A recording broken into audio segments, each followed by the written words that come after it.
Hello guys, मैं आपका host और दोस्त रेकी। तो गाइस, वियतनाम की सीरीज़ तो ऑलरेडी ख़त्म हो चुकी है, लेकिन उसके बारे में मैंने आपको पूरा डिटेल नहीं दिया था कि टोटल मैंने मतलब कितना पैसा खर्च किया था। टाइटल देख के तो आप समझ गए होंगे कि मैं टोटल कितना पैसा मतलब खर्च किया है। तो अब मैं उसका आपको ब्रेक थ्रू दूंगा कि इतने कम पैसों में मैं कैसे घूम पाया वियतनाम, वो भी 10 दिनों के लिए। तो कितने पैसे मैंने कहाँ खर्च किए उसके बारे में मैं आपको बताऊँगा। तो चलिए बिना टाइम वेस्ट किए इस वीडियो की शुरुआत करते हैं।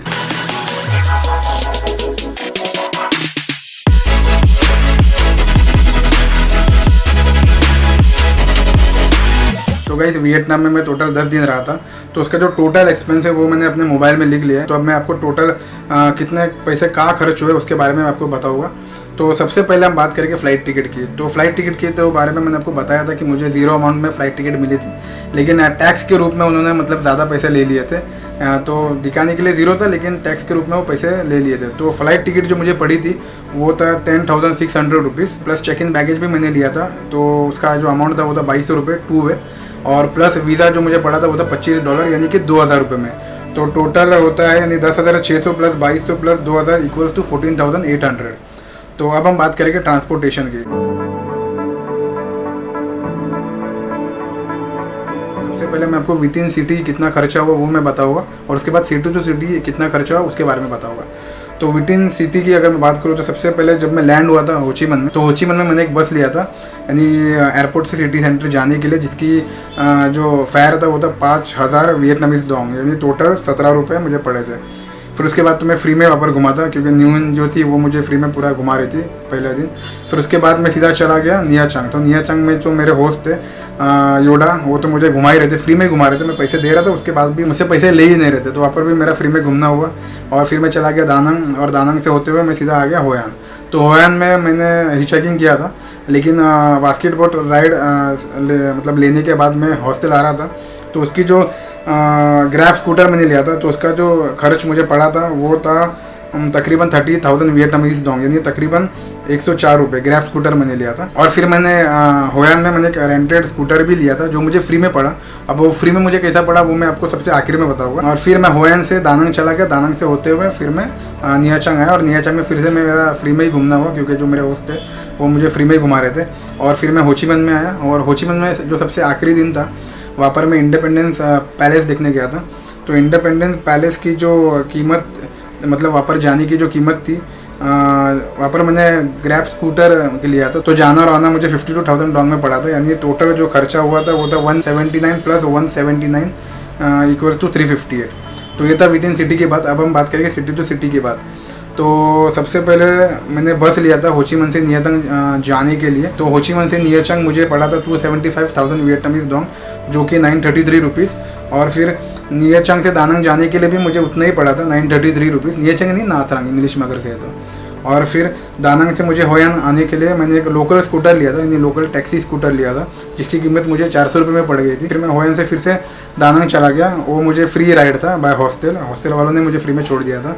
और फिर दानंग से मैं वापस आया नियाचंग, जिसकी कीमत थी 933 रुपीज़। और फिर नियाचंग से वापस मैं आया होचीमन, जिसकी कीमत थी 933 रुपीज़। तो टोटल यहाँ पर जो खर्चा हुआ वो था 4,132 रुपीज़।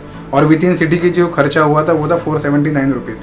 तो टोटल ट्रांसपोर्टेशन की अगर मैं बात करूँ तो 479 प्लस 4,132 इक्वल्स टू 4,611।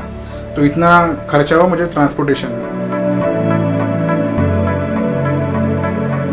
बात करेंगे अट्रैक्शंस के बारे में। तो पहले दिन तो मैं होचीमन में था, तो होचीमन में मैंने सब फ्री में घूम लिया था, जो नुइन थे वो मुझे फ्री में घुमा रही थी। फिर मैं सीधा चला गया निया चांग।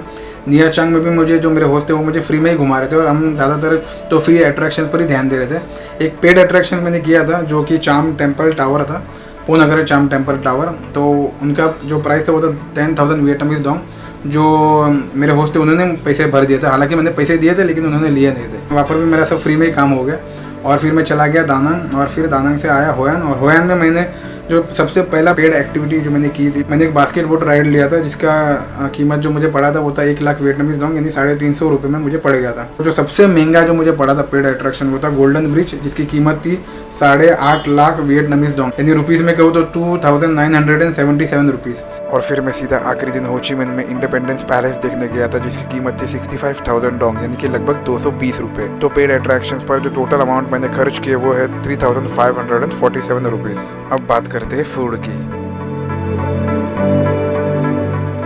तो तो गाइस फूड पर जो मैंने पैसे खर्च किए वो है ज़ीरो। बिल्कुल सही सुना आपने, वो है ज़ीरो। क्योंकि फूड पर मुझे कभी पैसे खर्च करने की ज़रूरत पड़ी ही नहीं, क्योंकि मैं जहाँ पर भी गया वहाँ मुझे फ्री में ही फूड मिला है। फिर चाहे योडा क्या पे डिलीशियस पिज़्ज़ा हो, या फिर लिंग और क्रिस की तरफ से फ्रूट्स, या फिर मेरे जो वियतनामीज फैमिली उनकी तरफ से डिलीशियस फूड, और यहाँ तक कि जो सिक्योरिटी गार्ड थे हुए उन्होंने भी मुझे एक पेप्सी दी थी। तो मतलब मुझे यहाँ पर खाने की कमी कभी थी ही नहीं। हाँ, कभी कभार मैंने जानबूझ के खाना खरीदा है आपको दिखाने के लिए या फिर टेस्ट करने के लिए कि यह खाना एक्चुअल में है कैसा, जैसे कि शुगर कैन जूस हो, या फिर ये मिल्क हो, या फिर ये एक जो मीठी रोटी थी वो भी काफ़ी डिलीशियस थी। लेकिन एक्चुअल में मेरा बैग हमेशा फुल्ली लोडेड ही था खाने से, इसलिए मुझे कभी खाने की ज़रूरत, मतलब खाने पर पैसे खर्च करने की ज़रूरत थी नहीं। तो खाने पर तो मेरा जो अमाउंट था वो तो ज़ीरो ही था, मतलब मुझे कभी खर्च करने की ज़रूरत पड़ी ही नहीं। और बाय द वे मैंने एयरपोर्ट से सिम कार्ड भी खरीदा था जिसकी कीमत थी 509 रुपये। और बाय द वे जिस स्कूटर को मैंने रेंट पर लिया था वो बाना हिल्स जाते वक्त ख़राब हो गई थी, और इसी कारण जो मेरे हॉस्टल के जो ओनर थे उन्होंने मुझसे स्कूटर का रेंट नहीं लिया। तो जो ओवरऑल एक्सपेंस था including flight ticket, check in baggage, visa, transportation, attraction, food and sim card, वो था 23,467 रुपीज़। मान लो अगर मैं गोल्डन ब्रिज देखने नहीं जाता तो मेरा जो टोटल खर्चा होता वो होता 20,490 रुपीज़। और बस राइड करने के बदले अगर मैं हिचाइक करता तो मेरा जो टोटल खर्चा होता वो होता 16,758 रुपीज़। और अगर मैं चेक इन बैगेज भी नहीं लेता तो मेरा जो खर्चा होता वो होता 14,558 रुपीज़। तो जैसे मैंने कहा कि मैं ही चेकिंग करता तो शायद कुछ और चैलेंजेस भी आते, तो इसमें मैं 2,000 ऐड कर देता हूँ। तो मोटा मोटा अगर मैं कहूँ तो 16,000 में मैं आराम से घूम के आ जाता। पूरा 10 दिन का ट्रिप था, आराम से मैं घूम के आ जाता। लेकिन मैं जानता हूँ कि हर कोई ही चेकिंग नहीं करता, तो इसलिए अगर मैं 4,000 ऐड भी कर लूँ तो 19,000 में मैं आराम से 18-19 या तो मैक्स टू मैक्स अगर मैं कहूँ तो 20,000 के अंदर अब आराम से वियतनाम घूम के आ जाते हैं। तो यही चीज़ मैं आपको दिखाना चाहता था कि हम कम पैसों में भी घूम के आ सकते हैं। ज़रूरी नहीं कि हमें 50, 60 या 70,000 डाल के वियतनाम मतलब 10 दिनों का ट्रिप करके आना चाहिए, क्योंकि इतना तो यार कोई अफोर्ड नहीं कर सकता। As a middle class person like me यार, मैं तो अफोर्ड नहीं कर सकता। इसलिए मैं कम से कम पैसों में किस तरह से हम घूम सकते हैं वही मैं आपको दिखाता हूँ, क्योंकि मैं भी ऐसे ही ट्रैवल करता हूँ।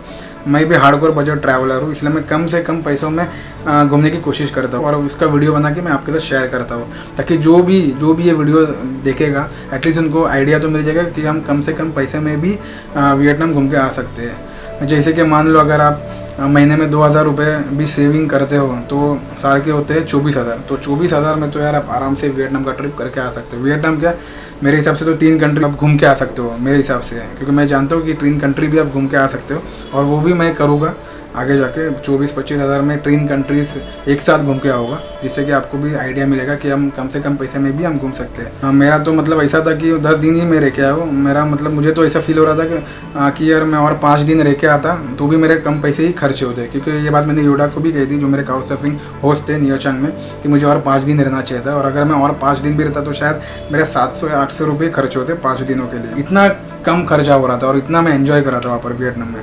तो मैं भी आपको यही कहूँगा कि आप भी इसी तरह से ट्रैवल कीजिए, खुद की फ़्लाइट टिकट ही आप निकालें, खुद ही वीज़ा निकालें और खुद ही ट्रैवल करने की कोशिश करें, तब जाकर आपका पैसा कम से कम खर्चा होगा और आप ज़्यादा से ज़्यादा सेविंग कर पाओगे और इतने कम पैसों में आप ट्रैवल कर पाओगे जैसे कि मैं करके आया हूँ।